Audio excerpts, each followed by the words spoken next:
ത്രിയേക ദൈവത്തിന് സ്തുതി. 195 ദിനത്തിലേക്ക് പ്രവേശിക്കുവാൻ ദൈവം നമ്മെ ഇടയാക്കി. ഇന്നത്തെ നമ്മുടെ വായന ഭാഗം സദൃശവാക്യങ്ങൾ 8 മുതൽ 11 വരെയുള്ള അധ്യായങ്ങളാകുന്നു. ഇന്നത്തെ കുറിവാക്യം എസ്തേറിന്റെ പുസ്തകം 6-ാം അധ്യായം 13-ാം വാക്യം. ഹാമാൻ ഭാര്യയായ സേരെശിനോടും തൻ്റെ സകല സ്നേഹിതന്മാരോടും വിവരിച്ചു പറഞ്ഞു. അഹശ്വേരോശ് രാജാവിൻ്റെ കൊട്ടാരത്തിലെ ഉന്നത ഉദ്യോഗസ്ഥനും രാജാവിൻ്റെ സന്തത സഹചാരിയുമായിരുന്ന ഹാമാൻ്റെ ഭാര്യയായിരുന്നു സേരെശ്.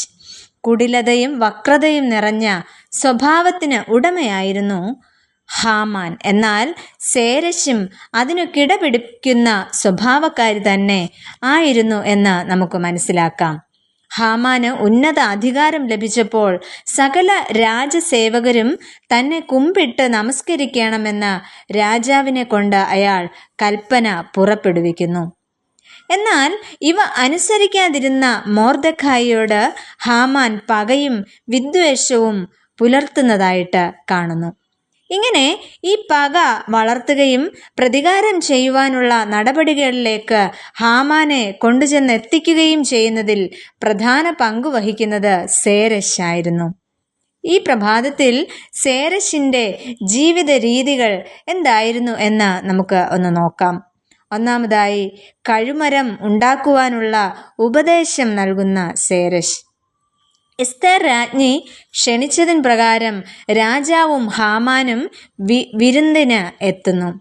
വിരുന്ന് കഴിഞ്ഞതിനു ശേഷം ഹാമാൻ സന്തോഷവും ആനന്ദവും ഉള്ളവനായി പുറപ്പെട്ടു പോയി. എന്നാൽ രാജാവിൻ്റെ വാതിൽക്കൽ മൊർദെഖായി എഴുന്നേൽക്കാതെയും തന്നെ കൂസാതെയും ഇരിക്കുന്നത് കണ്ട് ഹാമാൻ മൊർദെഖായിയുടെ നേരെ കോപം നിറഞ്ഞു.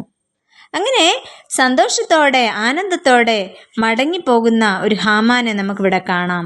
എന്നാൽ അവിടെ പറയുന്നത്, രാജാവിൻ്റെ വാതിൽക്കൽ മൊർദെഖായി എഴുന്നേൽക്കാതെ ഇരുന്നത് കണ്ടിട്ട് ഹാമാന് കോപം നിറയുന്നു. എന്നാൽ ഈ സംഭവം മൊർദെഖായി തന്നെ നമസ്കരിച്ചില്ല എന്നുള്ള ആ ഒരു സംഭവം തൻ്റെ ഭവനത്തിലെത്തി ഭാര്യ സേരെശിനോടും തൻ്റെ സ്നേഹിതന്മാരോടും ഹാമാൻ അറിയിക്കുന്നു.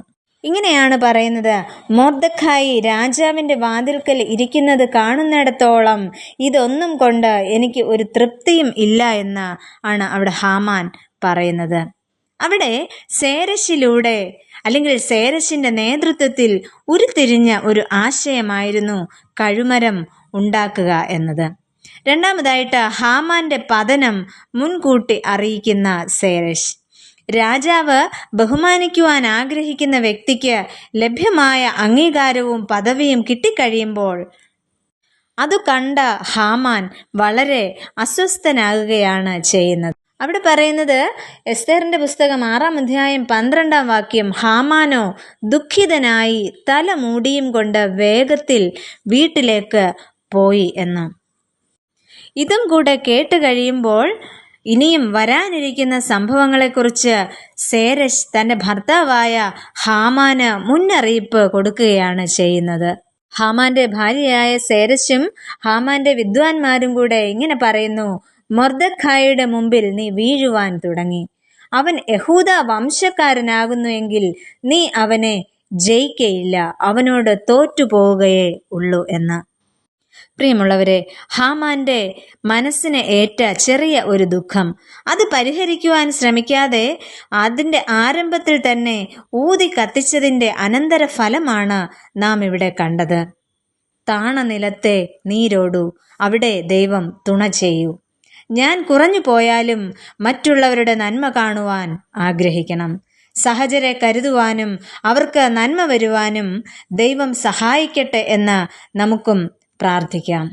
പ്രിയ കർത്താവേ, മറ്റുള്ളവരെ ആപത്തിലേക്ക് നയിക്കുന്ന വിധത്തിൽ ഞങ്ങളുടെ വാക്കിലൂടെയോ പ്രവൃത്തിയിലൂടെയോ തിന്മയായത് ഭവിക്കാതിരിക്കുവാൻ ഞങ്ങളെ സഹായിക്കണമേ. ആമേൻ.